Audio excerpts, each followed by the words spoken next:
안녕하세요. 65세 박영수입니다.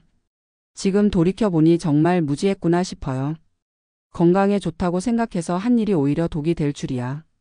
65세가 되어서야 깨달은 이 교훈을 젊은 분들과 나이 든 분들 모두에게 전해드리고 싶습니다. 제가 37년간 중학교에서 수학을 가르쳤는데요. 교직 생활 동안 건강관리에는 자신이 있었습니다. 매일 아침 6시에 일어나서 30분씩 산책하고 하루 3끼 규칙적으로 식사하고 금연에 금주까지 철저히 지켰거든요. 동년배들이 하나둘씩 병원에 다니기 시작해도 저는 괜찮았어요. 건강검진에서도 대부분 정상 범위였고 혈압약 하나 안 먹고 살 정도였으니까요. 그래서 더 자만했나 봅니다. 그런데 60세 때 처음으로 큰 병을 겪게 됐어요. 신장 결석이었습니다. 그 고통은 정말 말로 표현할 수 없었어요. 새벽에 갑자기 옆구리가 칼로 찌르는 것처럼 아파서 응급실로 달려갔거든요. 의사 선생님이 CT 촬영을 해보더니 신장에 7mm 크기의 결석이 있다고 하시더라고요. 체외 충격파 세석술이라는 치료를 받았는데 정말 이런 고통이 있나 싶을 정도로 힘들었습니다. 치료 후에 의사 선생님이 재발 방지법을 알려주셨어요. 하루에 물을 2리터 이상 마시고 짠 음식을 피하고 수산이 많은 시금치 같은 음식도 줄이라고 하시더라고요. 저는 그 말씀을 금가옥조로 여기고 철저히 지켰습니다. 물병을 들고 다니면서 시간마다 물을 마셨고 아내에게 음식을 싱겁게 해달라고 부탁했어요. 그렇게 3년 동안 아무 문제 없이 지냈거든요. 정기검진에서도 계속 이상 없다고 하시니까 완전히 나았다고 생각했어요. 의사 선생님도 잘 관리하고 있다고 칭찬해 주시고 저는 신장 결석은 이제 과거의 일이라고 여겼습니다.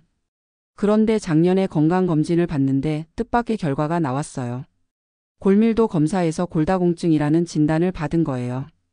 T점수가 마이너스 2.8이었는데 의사 선생님이 골절 위험이 높으니 적극적인 치료가 필요하다고 하시더라고요.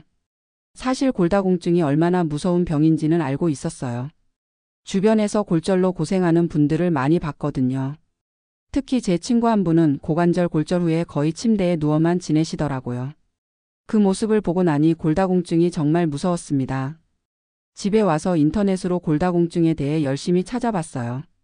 어떻게 하면 뼈를 튼튼하게 할 수 있는지, 어떤 영양소가 필요한지 공부했죠.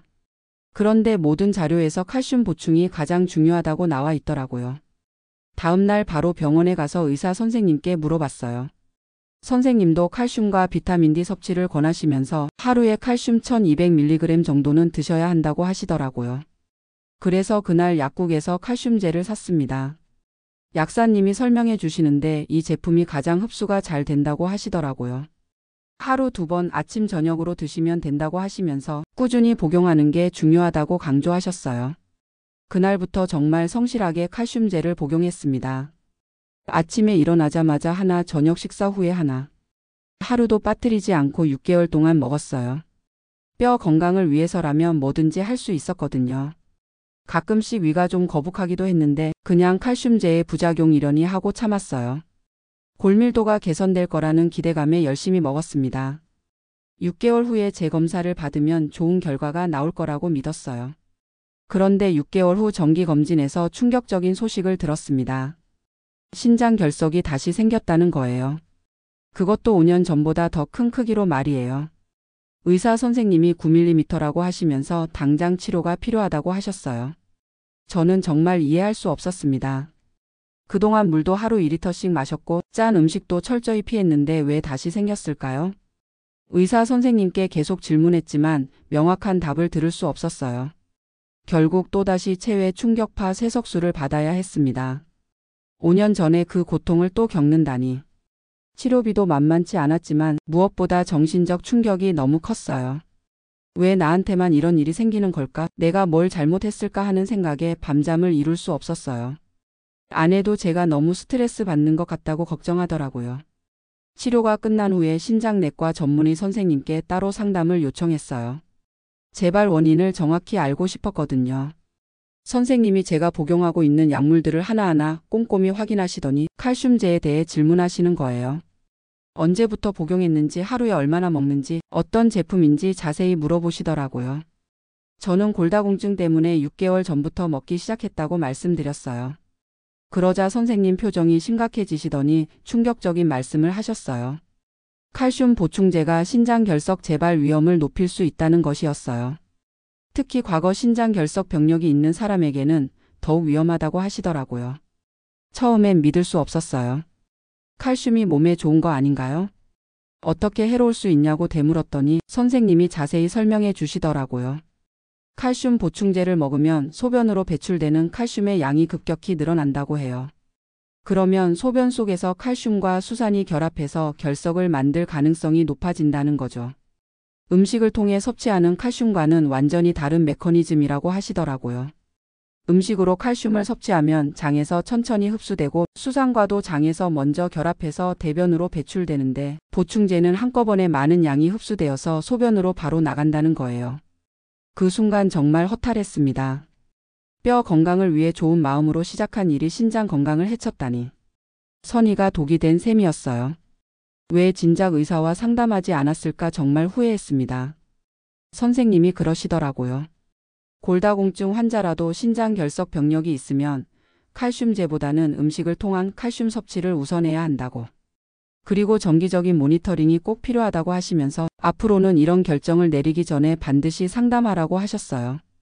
그날 바로 칼슘제 복용을 중단했습니다.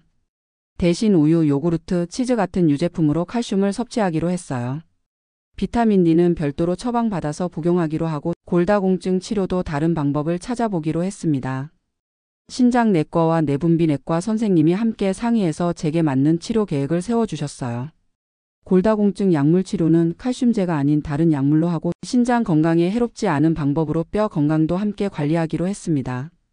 새로운 치료법을 시작한 지 3개월 후에 검사를 받았는데 다행히 신장 상태가 많이 안정되었더라고요. 골밀도도 큰 악화 없이 유지되고 있었고 무엇보다 더 이상 결석이 자라지 않고 있었어요.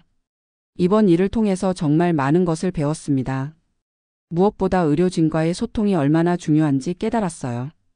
기존에 알았던 병이나 복용 중인 약물을 모든 의료진에게 정확히 알려야 한다는 것도 배웠고요. 병원에서 만난 다른 환자분들과 이야기해보니 저와 비슷한 실수를 하는 분들이 의외로 많더라고요. 당뇨 환자인데 몰래 건강보조식품을 먹다가 혈당이 올라간 분, 혈압약을 먹으면서 칼륨 보충제를 먹어서 문제가 된 분도 있었어요.